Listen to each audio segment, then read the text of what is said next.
बिस्मिल्लाहिर्रहमानिर्रहीम अस्सलाम वालेकुम। मैं हूं डॉक्टर असलम मलिक। उम्मीद है सब खैरियत से होंगे। पाकिस्तानी कौम पे रात की तरीके में जिस तरह से एक पेट्रोल पम्प इम्पोर्टेड हुकूमत ने दे मारा है, उससे पूरे पाकिस्तान में गरीब लोगों की, पाकिस्तानी आवाम की चीखें निकल गई हैं। जिस तरह कहा जाता है कि पाकिस्तान की जो गरीब आवाम है उसकी सही तरीके से जो कमर तोड़ी गई है, वो इस पेट्रोल के इजाफे ने गरीब लोगों की कमर कमर तोड़ दी है। तकरीबन 30 रुपये पेट्रोल रात महंगा कर दिया है। 8 दिनों के अंदर इस इम्पोर्टेड हुकूमत ने 60 रुपये डीज़ल और पेट्रोल की जो कीमतें हैं उसको महंगा कर दिया है। ये वही कीमतें हैं जो IMF के कहने के ऊपर पाकिस्तान में महंगा किया गया है पेट्रोल और डीज़ल। ये वो लोग थे जो इक़्तिदार में आने से पहले खान साहब के दौरे हुकूमत में 1 रुपया पेट्रोल की कीमत बढ़ती थी, 2 रुपया पेट्रोल की कीमत बढ़ती थी। तो ये जितने सियासतदान थे, मीडिया थे, ये सब अपने जो है ना चीख चीख कर अपने फेफड़े जो है ना वो फाड़ देते थे। लेकिन अब हर तरफ से मीडिया मैनेजमेंट की वजह से हर तरफ खामोशी है। किसी को गरीब आवाम का कोई एहसास नहीं है और इन्होंने बैठे बिठाए ही पेट्रोल और डीज़ल की कीमतें महंगी कर दी। वजह यह है कि इनको तो सरकारी ख़जाने से, हुकूमत की तरफ से इनको पेट्रोल और डीज़ल मिलता है, तो इनको क्या पता। जितने भी ब्यूरोक्रेट्स हैं, सीनियर जजेस हजरात हैं, वो तमाम हजरात जो पाकिस्तान में आला ओहदों पर बैठे होते हैं, उनको तो मरात मिलते हैं। MNAs MPs उन सबको तो पेट्रोल अलाउंसेस मिलते हैं। उनको क्या पता कि पेट्रोल की कीमत महंगी होने के साथ पाकिस्तान में क्या चीज़ किस किस चीज़ों पे इफ़ेक्ट पड़ता है, कौन कौन सी चीज़ें महंगी होती हैं और गरीब आवाम पे इसका क्या इफ़ेक्ट पड़ता है। तो मैं आपको ये कहना चाहता हूँ कि पाकिस्तान में खुदारा पाकिस्तान के सियासतदानों से मेरी एक रिक्वेस्ट है कि खुदारा पाकिस्तान में जो बुनियादी ज़रूरत की चीज़ें हैं उनको कभी ना महंगा किया जाए। उनमें सबसे पहले घी होता है। पाकिस्तान में घी एक ऐसी चीज़ है जिसके बगैर पाकिस्तान में कोई हांडी नहीं बनती है। चाहे वो गरीब का घर हो, चाहे वो अमीर का घर हो, उसमें बगैर घी के, बगैर कुकिंग ऑयल के सालन तैयार नहीं होता है। उसके बाद हो गया आटा। आटे के बगैर रोटी नहीं बन सकती है। पाकिस्तान में खुदारा इन 3-4 बुनियादी चीज़ों पे, आटा हो गया, घी हो गया, नमक मिर्च वगैरह हो गई, सब्ज़ी हो गई, खुदारा इन चीज़ों पे कभी टैक्स ना लगाया करें। क्योंकि जब ये चीज़ें आवाम की पहुंच से बाहर होती हैं, ख़ास तौर पे जो गरीब आवाम है, जब उनकी दस्तरस से बाहर होती हैं, तो उसके बाद फिर वो बेचारा खुदकुशी पे मजबूर हो जाता है। वो फिर वो फिर चोरी चकारी डाके पे मजबूर हो जाता है कि जब उसके पास अपने घर में अपने बच्चों को खाने खिलाने के लिए उसके पास पैसे ही नहीं होंगे, तो वो यही रास्ता अपनाएगा। उसने चोरियां करनी है, उसने डाके मारने हैं, उसने फिर अपना हक छीनना है रोटी का, जो उसको अगर हुकूमत नहीं देती है तो फिर वो मजबूर हो जाता है कि वो छीन ले। तो खुदारा हुक्मरान इस चीज़ को बैठ के सोचें, इम्पोर्टेड हुकूमत को बैठ के सोचना चाहिए कि ये जो इजाफा हमने पेट्रोल और डीज़ल की कीमतों के पे हमने किया है, तो इसका इम्पेक्ट पूरे पाकिस्तान में जो भी चीज़ है, हर एक चीज़ के ऊपर वो होना है।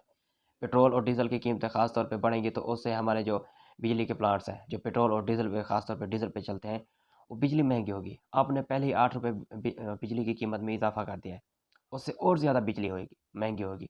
तो बिजली से फिर सनतें चलते हैं, कारखाने चलते हैं। जब उनको बिजली महंगी पड़ेगी तो फिर उनकी जो कास्ट है, जो प्रोडक्शन कास्ट है, वो महंगी होगी। और फिर उसके बाद और ज़्यादा महंगाई का तूफान है। जो ट्रांसपोर्टर्स हैं, जो गुड्स ट्रांसपोर्टर हैं, उन्होंने फ़ी टन 500 रुपया किराए में इजाफा कर दिया है। अगर वो एक शहर से दूसरे शहर अगर वो सब्जियों की ट्रांसपोर्ट करते हैं, आटे की ट्रांसपोर्ट करते हैं, तो उस पे और ज़्यादा वो महंगा कर देंगे। एक तो आपने हुकूमती महंगाई की, उसके बाद फिर मकामी महंगाई का एक तूफान आएगा।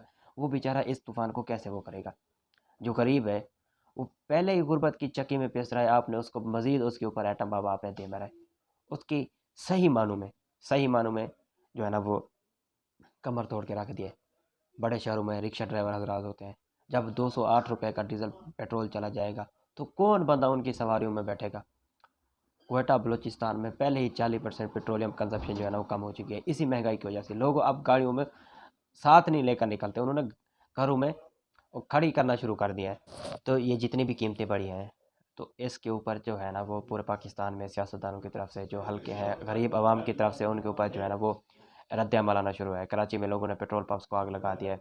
लोग जो है ना वो मजबूर हो गए हैं। खान साहब ने आज भी जलसे में, मुनीर के जलसे में खड़े होकर उन्होंने भी यही बात हो रही है कि खुदा पाकिस्तान का सोचे, पाकिस्तान के अवाम का सोचे। आप लोगों के मुफादात, आप लोगों के जायदादें, आप लोगों के डॉलर, आप लोगों के सब कुछ बाहर पड़ा है। आप तो यहाँ से निकल जाएंगे।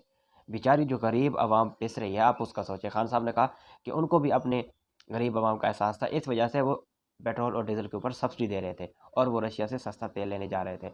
ये आए रोज़ प्रापागंडा करते हैं कि कोई मुआहदा नहीं हुआ, कोई खतूत नहीं हुआ, कोई कुछ नहीं। यार अगर इंडिया ले सकता है सस्ता, अगर श्रीलंका उनसे ले सकता है, अगर यूरोपीय ममालिक उनसे ले सकते हैं, तो हम क्यों नहीं ले सकते? अगर वो उनको दे रहे हैं तो हमें भी देंगे ना, कम से कम आप अप्रोच तो करें ना। बस यही है कि अमेरिका को गुलाम है, जब तक वो उनको नहीं कहेगा ये उनसे पेट्रोल डीजल नहीं करेंगे। और ये सोच रहे हैं कि आइंदा 15 तारीख को ये और इसमें जो है ना वो 23 रुपये या 28 रुपये और इसमें इजाफा हो। तो खुदारा पाकिस्तान का सोचे, गरीब आवाम का सोचे, उसकी पहले ही गुर्बत की चक्की में पिस रहे हैं, मजीद आप उनको जो है ना वो ना गुर्बत की चक्की में जो है ना और पिसाएं उनको। और दूसरा ये है कि गद्दारी के मुकदमा, खान साहब पे गद्दारी का मुकदमा करने की वो प्लानिंग कर रहे हैं, कबीना में मीटिंग हो रही थी। तो मैं आपको ये कहना चाहता हूँ कि अगर आपको गद्दारी के मुकदमा करने हैं तो फिर आप सब पे करें। फिर आप बिलाल भुट्टो जरदारी पे करें, फिर उसके बाद आप जो है ना वो जरदारी आसिफ जरदारी पे करें, उसके बाद मरियम नवाज पे करें, और उसके बाद उस शख्स पे भी करें जो इंडिया में खड़े होकर इंडिया में बैठ कर ये कहता था कि पाकिस्तान में जितने भी हमले हुए हैं वो पाकिस्तान की फ़ौज ने किए हैं, वो पाकिस्तान से हुए हैं। अगर आपने गद्दारी के मुकदमे भी अगर डालने हैं तो आप सब सब पे डालें ना। फिर पाकिस्तान के जितने भी गद्दार हैं, वो लोग जब वो कहते हैं फ़ौज को जो है ना वो लंबा लिटा देंगे, वो लोग जो 14 अगस्त नहीं मनाते हैं, फजल रहमान का जो उनके जो पार्टी के सरबराह थे, जो बड़े उनके वाले साहब थे, वो कहते तो हम तो पाकिस्तान बनाने के गुनाह में शरीक ही नहीं थे। ये वो लोग हैं, ये गद्दार हैं असल में। मोहसिन दावड़ हो गया, अली वजीर हो गया, ये लोग गद्दार हैं। पाकिस्तान को तोड़ना चाहते हैं, पाकिस्तान को टुकड़ों में तकसीम करना चाहते हैं। आप केसेस करने हैं तो इन पे भी बनाए ना, फिर दोहरा यार आप क्यों रख रहे हैं? ताकि सबका जो है ना वो एहतसाब हो, सबका पता चले कि कौन पाकिस्तान के साथ मुखलिस है, पाकिस्तान के साथ नहीं। खान साहब ने जो कल बात की है, खान साहब ने तंबीह नहीं, तो खान साहब ने कोशिश की है आवाम को जगाने की, जो मुक़्तदर हल्के हैं, जो खुद को न्यूट्रल्स कहते हैं, उनको जगाने की कोशिश की है कि आप जो है ना अगर पाकिस्तान की मईशत कमज़ोर होगी तो पाकिस्तान जो है ना वो एक रिस्क पे आ जाएगा। और यही बात आज जो है ना वो एहसन इकबाल ने भी की है कि अगर पाकिस्तान की मईशत जो है ना अगर वो कमज़ोर होगी तो पाकिस्तान के जो न्यूक्लियर एसेट हैं हो सकते हैं उनसे हाथ धोना पड़ जाए। जो बात कल खान साहब ने की, आप उस पर जो है ना उनको गद्दार कहना, आज वही बात एहसन इकबाल ने कर दी है। आप फिर इनको भी डाल देना, इसके ऊपर भी तो आप पर्चा डाल देना। फिर अगर उनकी बात आपको नहीं पसंद आई तो ये अपनी दफ़ा जब इन पे आती है तो ये कहते हैं हम मस्बत तनकीद कर रहे होते हैं, और उनकी होती है तो वो मनफी तनकीद। ये मस्बत और मनफी तनकीद होती क्या है? अपनी ज़ात पे है तो आपकी तनकीद मस्बत होगी, जबकि दूसरे पे है तो आप उसको गद्दार भी करार दे दें, सब कुछ उसको क्लियर कर दें। और खान साहब सुप्रीम कोर्ट की तरफ से भी थोड़ा सा जो है लॉन्ग मार्च के हवाले से कोई वाज़ेह फ़ैसला नहीं आया। उसकी मज़ीद जब तशरीह होगी तो उसके बाद खान साहब जो है ना वो लॉन्ग मार्च का फ़ैसला करेंगे। और खान साहब ने ये क्लियर कहा है कि अगर मज़ीद ये हुकूमत अगर कायम रहती है तो पाकिस्तान के लिए ख़तरा है। मूडीज़ जो दुनिया के ममालिक की मुआशी जो ग्रोथ होती है उसको आउटलुक को चेक करती है। जब खान साहब हुकूमत में आए थे तो वो पाकिस्तान पहले ही जो है ना वो ग्रे लिस्ट में था, ब्लैक लिस्ट होने वाला था। इमरान खान ने मेहनत करके उसको निकाला, स्टेबल हालात पे लेके आए, और आज फिर जो है ना तो फिर पाकिस्तान 2 महीनों में ऐसी इंपोर्टेड हुकूमत ने वहीं पे उसको खड़ा कर दिया है। आज मोडीज़ ने पाकिस्तान की जो मुआशी ग्रोथ है, उसकी जो आउटलुक है, उसको मनफी में कर दिया है। इसके नुकसान हो गए पाकिस्तान के ऊपर से जो बैरूनी ममालिक हैं उनका ट्रस्ट ख़त्म हो जाएगा, वो इन्वेस्टमेंट नहीं करेंगे, और पाकिस्तान को कर्ज़े लेने में भी क्या होगी, मुश्किलात होंगी। और इसके साथ आज GHQ में भी जो है ना वो इम्पोर्टेड वज़ीर आज़म चेरी ब्लॉसम साहब को वहाँ पे उनका विज़िट करवाया गया। उससे पहले कल परसों जो है ना इनका दौरा था तुर्की का, वहाँ पे ये पैसे मांगने गए रजब तैयब एर्दोगान से, तो उन्होंने जो है ना साफ इनकार कर दिया कि भई हम पाकिस्तान की फाइनेंशियल सपोर्ट नहीं कर सकते। और मज़े की बात ये है कि ये अरबों करोड़ों रुपया लगा के, इश्तिहारात लगा के फिर वहाँ पे गए, और वहाँ पे इश्तिहारी मफरूर मुलाज़िम जो हैं, जो पाकिस्तान के अदालतों से इश्तिहारी हो चुके हैं, मफरूर हो चुके हैं, शहबाज शरीफ के बेटे जो सलमान शहबाज हैं, उनका जो पूरा ख़ानदान है वो वहाँ पे बैठा हुआ था, पाकिस्तान के सरकारी दौर में शिरकत कर रहे हैं। किस हैसियत से शिरकत कर रहे हैं?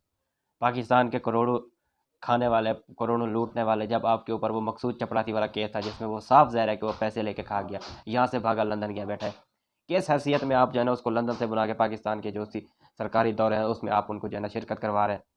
रजब तैयब एर्दोगान के साथ जो इशाया था उसमें आप किस हैसियत से आप बिठा रहे हैं? और आज जो है ना वो फ़ौज ने इनको बुलाया, और वहाँ पे जो फ़ौजी अफसरान हैं उनके सामने बैठ के इन पे जो है ना लेक्चर लिया गया। एक बंदा जो 40 अरब रुपए के केसेस में मफरूर है, जो सानिया मॉडल टाउन में 14 बंदों को जो है ना वो कातिल है, उसको आप सामने बिठा के उनसे आप लेक्चर ले रहे हैं, उनसे आप जो है ना वो किताब सुन रहे हैं। आप साबित क्या करना चाहते हैं? पाकिस्तान को आप ये दिखाना चाहते हैं कि आप इनके साथ खड़े हैं? पाकिस्तान को आप ये दिखाना चाहते हैं कि जो गरीब आवाम की कमर तोड़ रहे हैं आप उनके जो है ना कदम के साथ कदम मिलाकर खड़े हैं? आपको भी अब सोचना चाहिए। पाकिस्तान की आवाम जो है वो अपनी फ़ौज से बहुत ज़्यादा प्यार करती है। पाकिस्तान की आवाम अपनी फ़ौज से दिलो जान से प्यार करती है। लेकिन आपके जो स्टेप्स हैं, आप जितनी जो हरकतें कर रहे हैं, जब आप इन जैसे बंदों को अपने साथ बिठाकर ये जो टॉप के जनरल्स बैठे हुए हैं, जब आप इनके साथ बैठकर आप जो है ना वो मुल्क के मामला चलाने की कोशिश करेंगे, तो आप पाकिस्तानी अवाम को क्या तासर देना चाहते हैं, उनको क्या कहना चाहते हैं कि आप भी जो है ना वो अमेरिका के आगे लेट गए थे, आप भी उनका प्रेशर हैंडल नहीं कर सके, और आप भी जो है ना इनके साथ खड़े होकर उस ऑपरेशन रजीम चेंज में आपने हिस्सा मिला के जो है ना इंसानों को इकट्ठा कर दिया। तो बेहतर यही है कि पाकिस्तान का सोचें और जितना जल्द हो सके पाकिस्तान में इलेक्शन के हालात वो बनाए